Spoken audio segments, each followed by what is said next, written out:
Ora, muito boa tarde, canal Lab Reativos, conversas sobre saúde mental, cá estamos novamente. Boa tarde, Nuno. Boa tarde, Tiago. Então, hoje o que é que Então, vai ser? hoje temos o tema do insolamento. Disse bem, não Diz lá disse? isso outra vez, que a Insolamento. palavra. Pois. Isto a propósito de que amanhã, dia 20, é o Dia Nacional dos Açores. Acho que é nacional. É que esse nosso querido arquipélago, ah, e sobre arquipélagos. E uma outra data, que é também, que é muito recente, foi o dia 17, o Dia Internacional da Internet. Exatamente. Ah, e o que te ocorre? Bem, eh, ocorre-me, portanto, o isolamento, a ausência de ligação, a solidão, eh, o contacto com essa solidão e para onde caminhamos. Eu acho que partiria daqui. Eu lembro-me, uh, eu, eu há bocado estava a pensar nisto, uma coisa que já estava aqui a cozinhar antes de começarmos. Em 1997, vi um filme que me é muito querido ainda nos dias de hoje, que é O Contacto, de Robert Zemeckis, que é baseado no romance homónimo, é assim que se diz, não é? Do Carl Não. Sagan, Ah, ok. do mesmo nome. Ah, e até é muito giro, mas isso já são coisas pessoais, porque antes identificava-me mais com uma personagem nessa altura, e agora identifico-me mais com outra. Não vou dizer que isso é, é destapar, mas há uma altura em que nesse filme uma personagem está a ser entrevistada na televisão e ela questiona muito sobre o papel da tecnologia nos dias de hoje, de ontem, não é? Estávamos em 97 e o filme era retratado nessa altura, em que a tecnologia permite-nos estar mais ligados, conectados, navegar na internet, fazer compras. Bom, já se pensava em compras na internet na altura, mas ainda estava tudo assim mais embrionário, mas já se pensava e provavelmente já se fazia em determinado grau. Mas ele ao mesmo tempo questionava isso. Será que estamos mesmo mais ligados? Será que a tecnologia realmente nos aproximou? Portanto, e foi uma coisa que me ficou. E, e pronto. Eu vou apanhar esse foguete, que esse filme também me marcou. Vem-me frequentemente à cabeça quando, quando falo. Eu acho que é uma parte diria talvez, se não de todos os processos psicoterapêuticos, da maioria. Aquela em que nós aprendemos a escutar-nos a nós próprios, aprendemos a ouvir a nossa própria voz, o nosso verdadeiro self, numa determinada terminologia.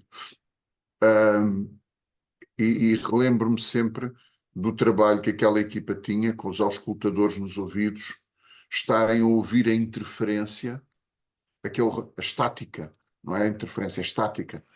E no meio da estática encontrarem uma congruência, Um um, padrão. um padrão, e darem sentido a esse padrão. Que eu acho que é assim que quando nós passamos uma vida inteira a não nos escutarmos a nós próprios, começamos na terapia, e depois fora da terapia, mas começamos na terapia a ouvir um padrão, que é o nosso. Vamos focando a atenção nesse padrão e a escuta torna-se cada vez mais fácil e cada vez mais reveladora.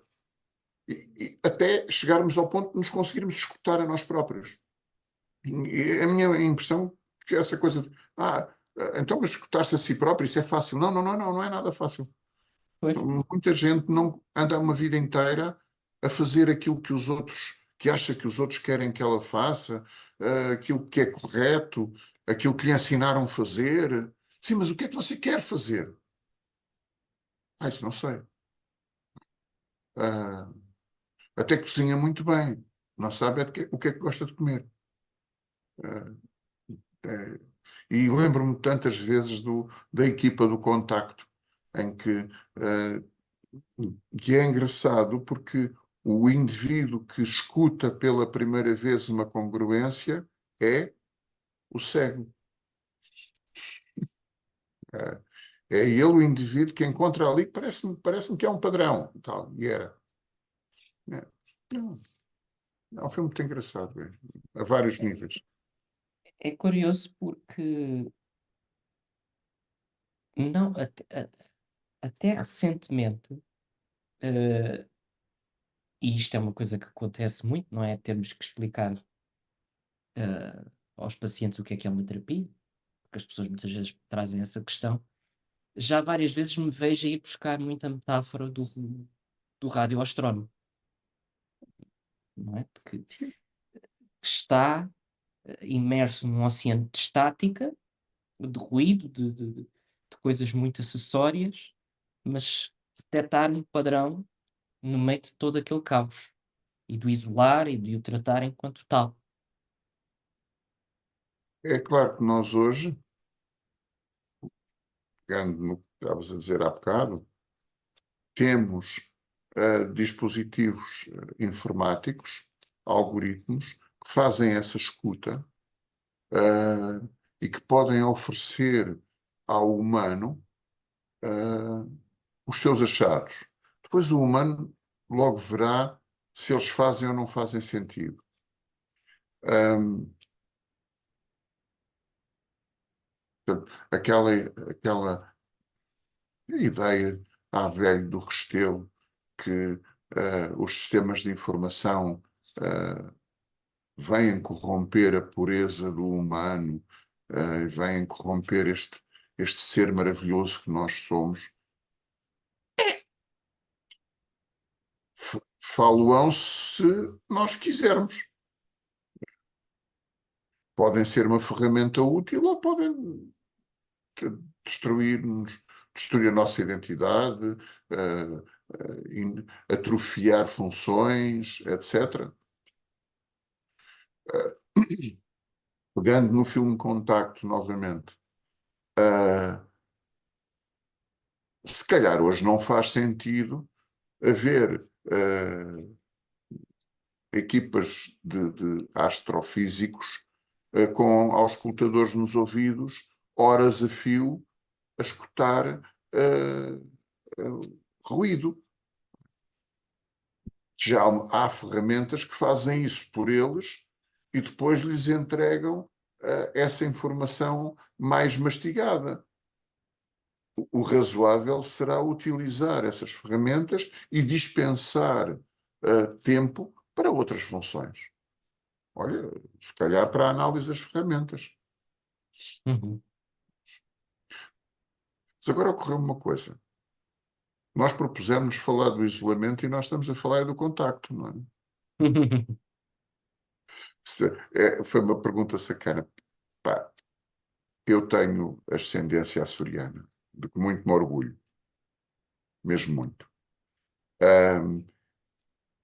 Conheço um pouco das pessoas dos Açores, não tanto quanto gostaria. Gostaria mais, de conhecer muito mais, mas pronto, é o que conheço. E é engraçado porque, generalizando, acho que é um povo que, por força do seu isolamento, busca o contacto por todas as formas e mais uma. quando a malta fala, vamos pegar nos Açores, porque é dia dos Açores amanhã, quando a malta fala do o arquipélago dos Açores, muitas pessoas não fazem a mínima ideia da distância que medeia entre as ilhas. E é enorme. E, contudo, há uma unidade, há uma coesão. Hoje em dia as pessoas facilmente falam de uma ilha para a outra, para o continente, para qualquer parte do mundo, como toda a gente. Com razoável facilidade as pessoas viajam entre ilhas. Mas há meio século atrás, não é assim tanto tempo quanto isso, há meio século atrás ir de uma ilha, de algumas ilhas, de um grupo para outro, era uma viagem do caraças. Ah, vir ao continente era quase viagem de uma vida inteira. Portanto, mesmo nessa altura, o- os Açores, os açorianos, mantinham o contacto, mantinham uma razoável unidade da sua cultura, apesar de estarem separados e isolados. Enfim, Hum, sobre isso, achas que o contacto poderá ter sido banalizado pela tecnologia, unindo estes dois grandes tópicos que introduzimos aqui? esses são os velhos do Restelo. E banalizado é um termo tão mau, sim. Tornou-se mais fácil. Ah, e isso tem as suas consequências. Eu, a minha intuição é será globalmente vantajoso para todos nós que possamos contactar uns com os outros com facilidade. Ah, já agora aqui evocas um filme, permite-me evocar uma outra cena marcante para mim nas cartas de Iwo Jima, quando lá o coronel japonês lê as cartas que o militar americano traz da mãe dele, e alguns dos soldados, dois dos soldados japoneses, mais à frente, comentam entre eles que estranho, as cartas dele parecem as cartas que a minha mãe me mandava. Eu que imaginei que os americanos eram maus e porcos, ou seja, o isolamento naquela altura, no início do século XX, era tão grande que era fácil pintar, pintar a imagem que desse jeito a alguns poucos que tinham facilidade de controlar o contacto dos outros. Era muito fácil para esses indivíduos convencer que os americanos eram maus e porcos, que os chineses comiam cães, que os russos comiam criancinhas, enfim, peguem nos grupos que quiserem. Havia qualquer defeito que tinham, e é engraçado, veiculavam-se defeitos, na ignorância veiculavam-se defeitos, veiculava-se a hostilidade. E eu acho que hoje que os japoneses eram assim, assado, frito e cozido, e hoje vai ser muito difícil convencer um miúdo da nossa era que os japoneses são assim, assado, frito ou cozido, porque ele tem amigos com quem fala, e são japoneses. Não é? Ah, enfim, prefiro não. Hesito.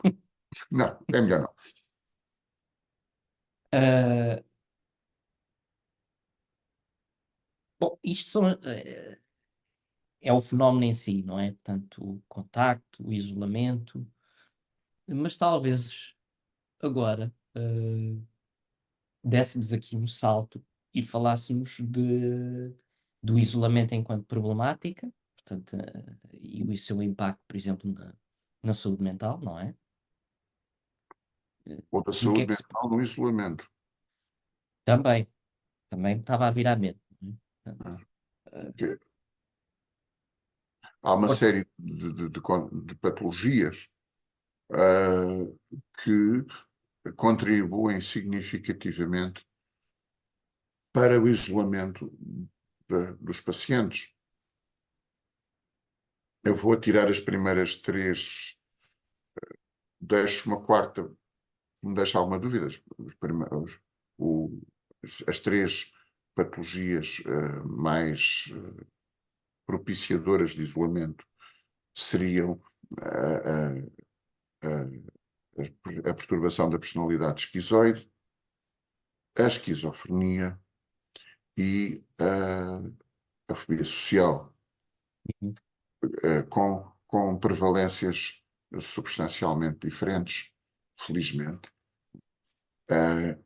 São, dentro da saúde mental, são dos pacientes mais tendem a isolar-se a si próprios, por motivos diferentes, mas depois lá à frente até podemos tocar nisso. O quarto grupo deixa-me dúvidas, porque um dos sintomas típicos da depressão e da depressividade é precisamente a tendência ao isolamento. Ou Uhum. seja, o indivíduo deprimido não lhe apetece estar em grandes grupos, não lhe apetece estar ao pé de outros indivíduos da mesma espécie. Não é um sintoma, como é que eu ia dizer, inevitável na depressão ou na depressividade. Mas como o fenómeno depressivo é tão frequente, eu se calhar diria que a depressão contribui mais para o isolamento do que até a perturbação esquizoide ou a esquizofrenia, que felizmente são condições relativamente pouco frequentes. Não são raras, mas são bem menos frequentes do que a depressão. Se calhar, para pôr em poucas palavras, haverá pessoas patologicamente isoladas ou isoladas mercê da sua doença, haverá muito mais deprimidos isolados por causa da sua doença do que esquizofrénicos ou esquizoides. Uh,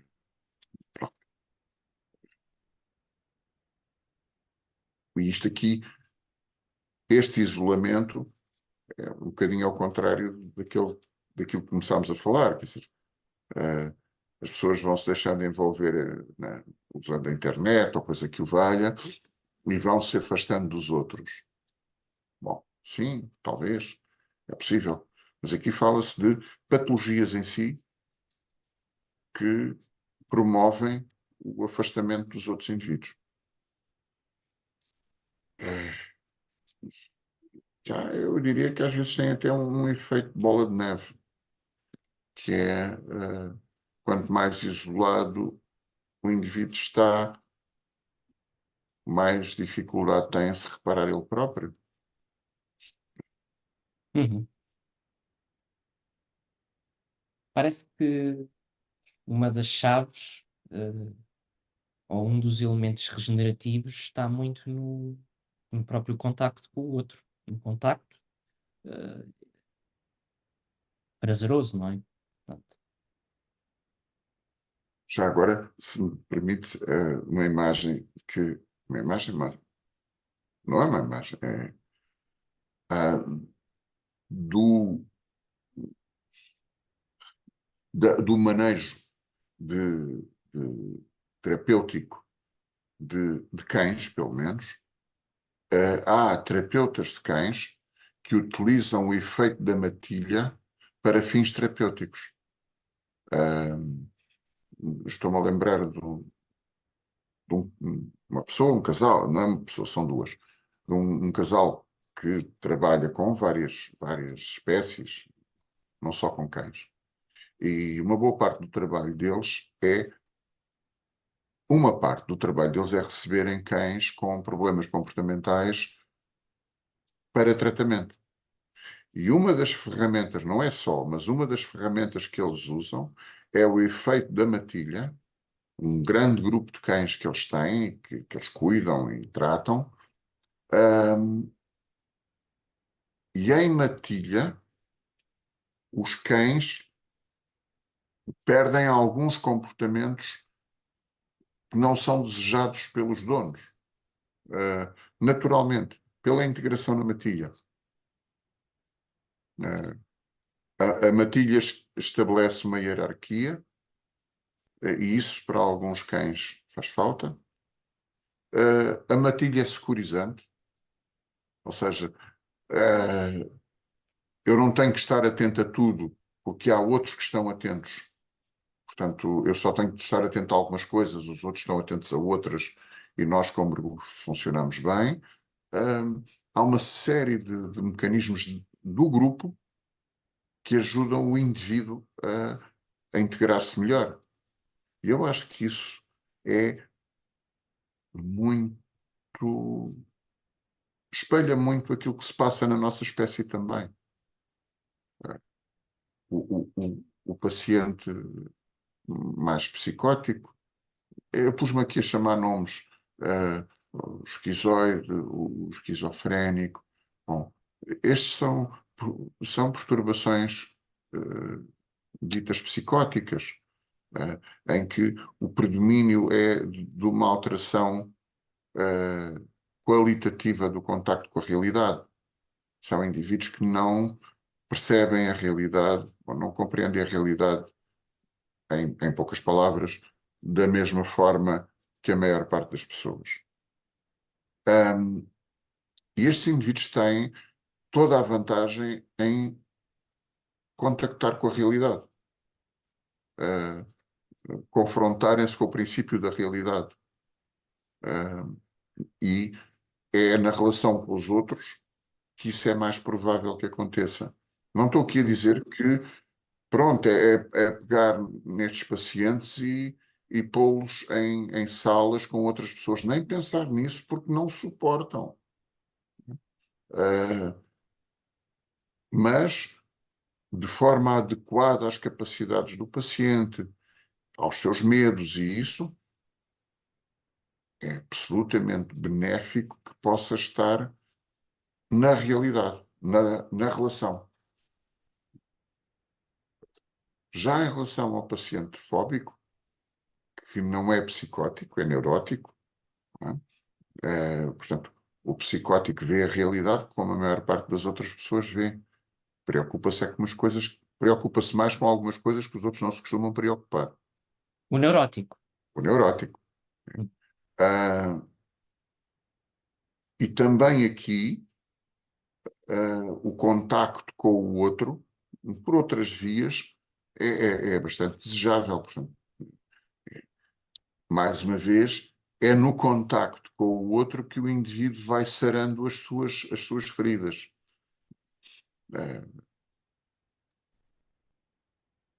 Diria, vai revertendo, neste caso dos pacientes com fobia social, vai revertendo, pouco a pouco, o mecanismo fóbico que se autoalimenta. É uma das vias pelas quais a fobia se instala é porque ela é autoalimentada. Ou seja, se eu tenho fobia social e me afasto do grupo, o nível de ansiedade desce, a dor desce e, portanto, eu tenho um prémio cada vez que me afasto. Então, tendo a repetir este mecanismo. Face ao estímulo, eu afasto-me. Dói menos, é um prémio. Conseguir estar com o grupo na dose adequada é uma forma de inverter o ciclo autoalimentado. Enfim, já me estiquei. Uhum. Ah, veio-me uma coisa à mente. Foi o último grande fenómeno, de isolamento, que vivemos, que foi o Covid. E digo isto porquê? Porque me deparo constantemente muito com esta observação que, uh, por um lado, ouço muitos pacientes dizerem as coisas começaram a mudar para mim ou a tornar-se mais evidentes com o Covid. Outros denunciam uh, que esse isolamento lhes trouxe um benefício. Não estou a dizer que só existem estes dois grandes grupos, mas Sim, mas existem. existem. Pronto. Uh, e contacto muito com isto. Portanto, o Covid como sendo aquele precipício. É. Baralhou o status quo. Uhum. Mas não resisto a contar uma piada que eu acho bem nesse sentido. Com a pandemia, com o confinamento, é que nós, digamos assim, superficialmente equacionamos isso como perda de contacto. Não é? Ah, então a piadinha é, agora com o confinamento, estou mais tempo com a minha mulher. E descobri que ela é uma mulher extremamente interessante. Ou seja, com o confinamento, as pessoas começaram a ir fazer as compras à mercearia do bairro. Alguns negócios locais melhoraram com o confinamento. As pessoas começaram a falar com os vizinhos. Eu estou-me a lembrar de um jovem que conta que vivia há 1 ano e meio naquele prédio e não conhecia nenhum dos vizinhos. E teve a ideia de, logo nos primeiros dias de confinamento compulsivo, ele foi pôr um bilhete por baixo da porta de cada um dos vizinhos, dizer: olha, eu sou fulano de tal, sou o vosso vizinho do piso tal, o meu contacto é este, se precisarem de alguma coisa, se precisarem de que vos traga compras ou isso assim, de alguma ajuda, eu estou disponível. E isto gerou uma cadeia de troca de mensagens entre as pessoas do prédio que não se conheciam. Uh,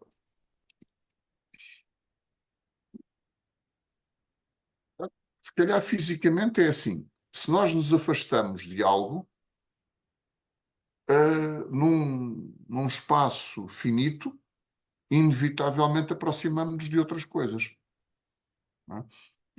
E esta malta que todos os dias saía para ir trabalhar em funções extremamente importantes, gastando horas sem fio em transportes onde não conhece ninguém, onde não fala com ninguém, onde não se liga a ninguém, e de repente começa a ficar no sítio onde vive e a ligar-se, a ter tempo para se ligar mais às pessoas ali naquela zona. Ou seja, esse isolamento se calhar permitiu mais contacto. Para muitas pessoas, para outras foi mesmo uma fonte de isolamento tóxico, doentio,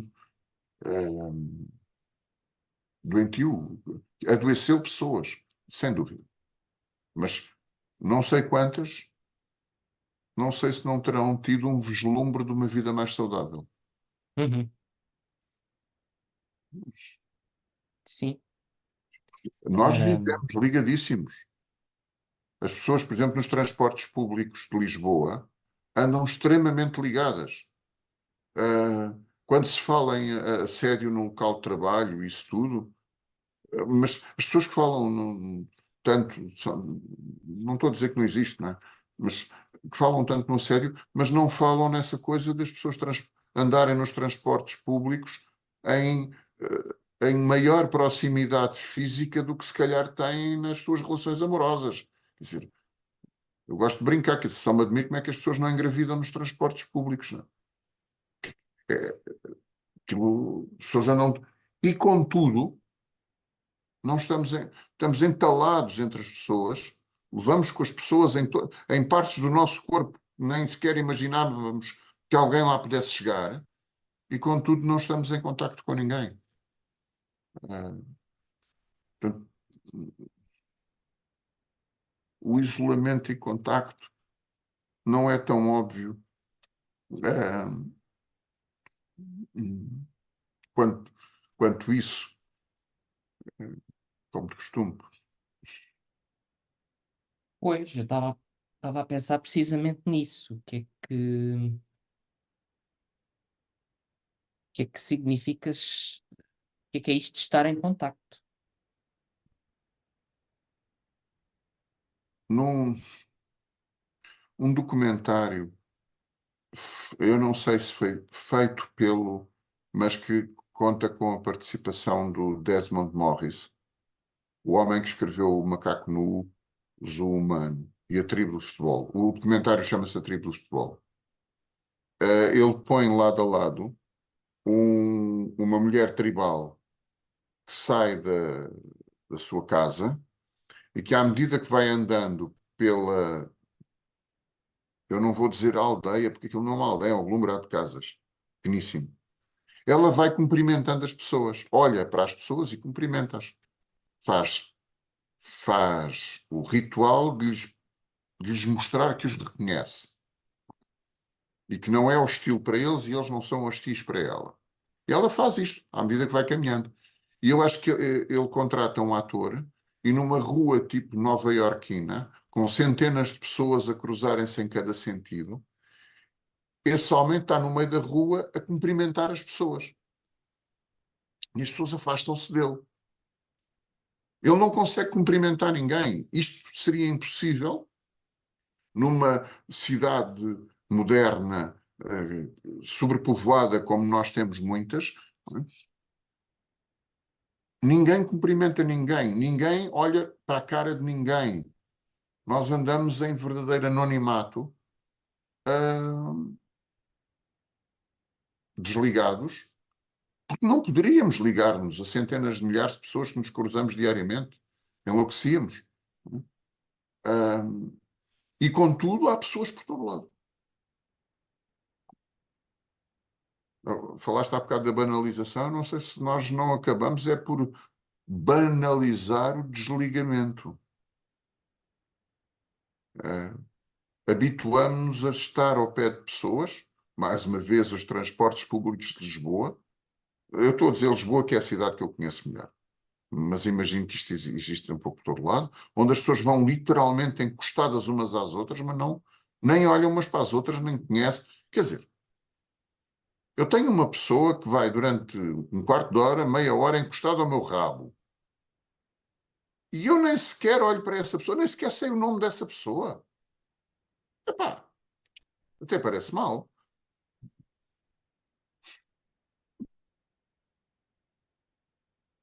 Ah,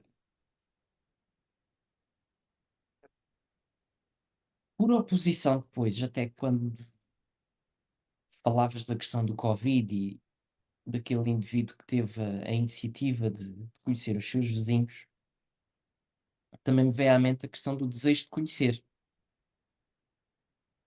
Ah, existe um desejo de conhecer, ou despertou-se um. Vá, diz a palavra, diz a palavra. Não sei qual é a palavra que. Ah pá, aquela palavra linda da Melanie Klein, Epistemofilia? pulsão, a pulsão, diz. Pulsão epistemofílica. Pronto, é. Nós temos-la. E junta a isso uma outra coisa. Como somos uma espécie gregária, pá, como os flamingos, como os lobos, como os elefantes, como os patos, ah, nós temos tendência para nos ligarmos aos da nossa espécie e para querer saber. Portanto, as pessoas tendem a ligar-se. As pessoas tendem a. Pá, só me ocorre o termo em americano, pá. Reach out. eh, estender, estender-se para fora, para Uhum. contactar. Eh, nós fazemos isso até com outras espécies. Um fulano encontra um morcego, consegue, um bebê, consegue ajudá-lo a sobreviver. E depois liga-se ao morcego. Eu disse um morcego, pode ser um rato, um gato, uma pantera, seja, se nós o fazemos com seres de outras espécies, naturalmente, temos tendência para fazer com os da nossa própria espécie.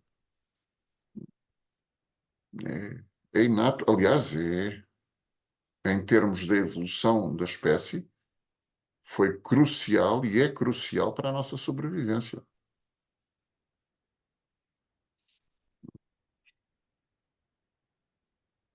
Eu acho que há aqui ah,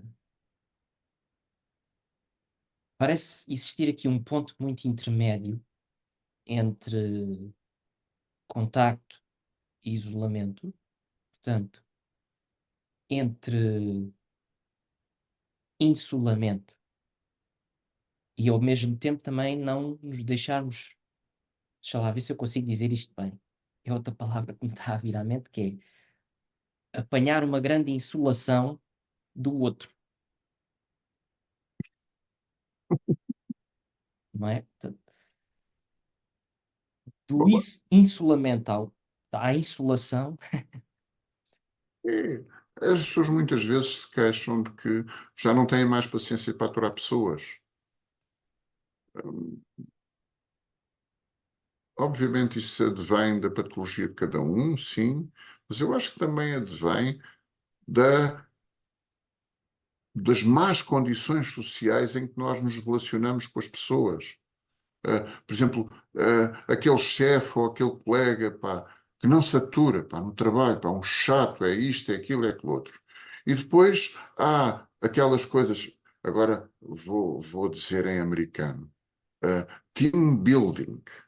Epá, ou a malta vai fazer um almoço ou um jantar de.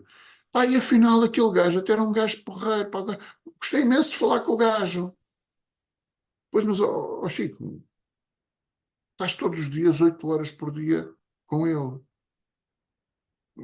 Ou seja, eu acho que esta coisa da insolação do outro, epá, tem a ver também, se calhar, com o ângulo do sol, com a incidência em que o outro, em que a pessoa é exposta ao outro ser tão desadequada, tão inapropriada, quiçá até.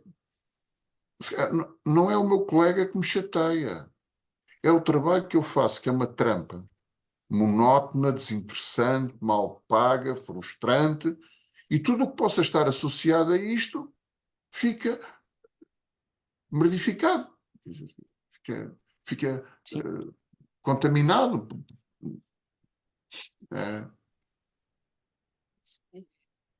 É, isso está-me até aplicando e afunilando muito, especificando muito isso para o contexto da terapia, não é incomum o paciente trazer consigo, obviamente que ele traz sempre, não é? Mas hum, colocar na terapia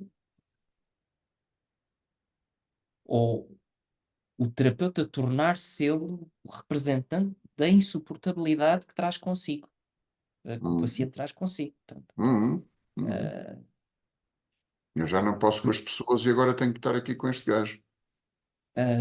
ou até sempre que eu me sento aqui nesta cadeira, vêm as lágrimas aos olhos.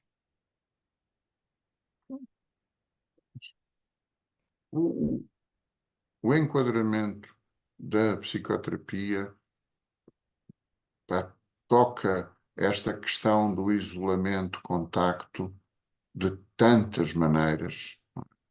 Ou seja, é este contacto com o terapeuta que é insuportável. É este contacto com o terapeuta que é insuportável porque eu preciso tanto dele.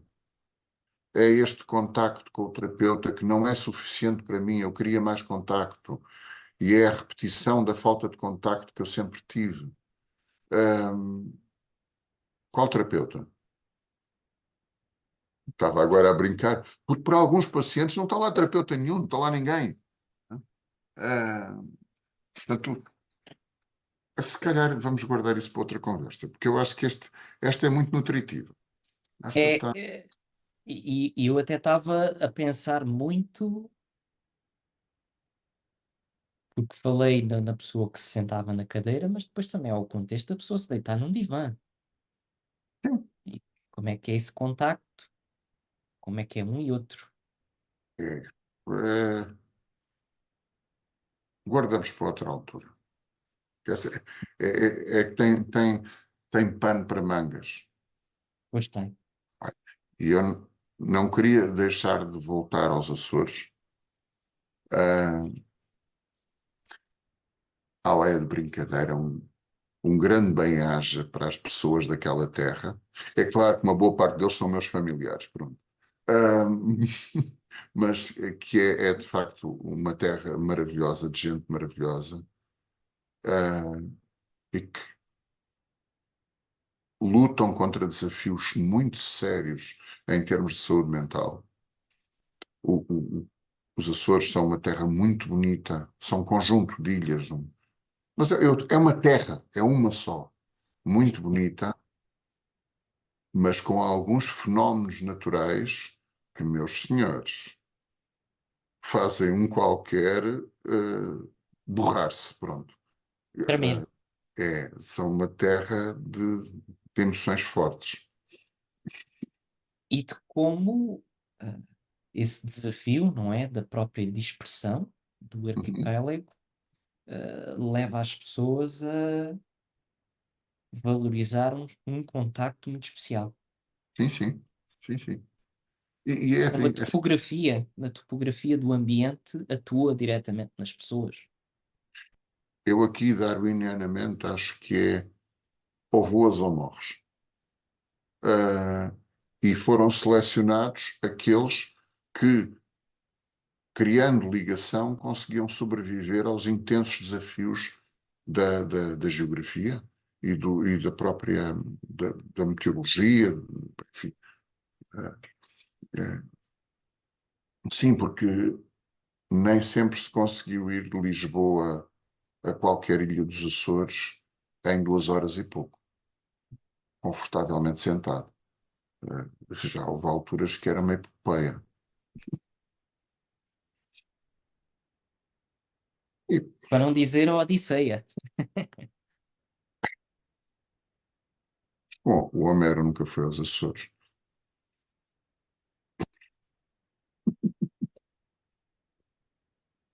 Bom, muito bem. Estamos encerrado hoje o nosso tema e o nosso episódio e voltaremos certamente para uma próxima oportunidade. Com um novo tema, novo assunto, novo tudo. Ah, até Adeus, até à próxima.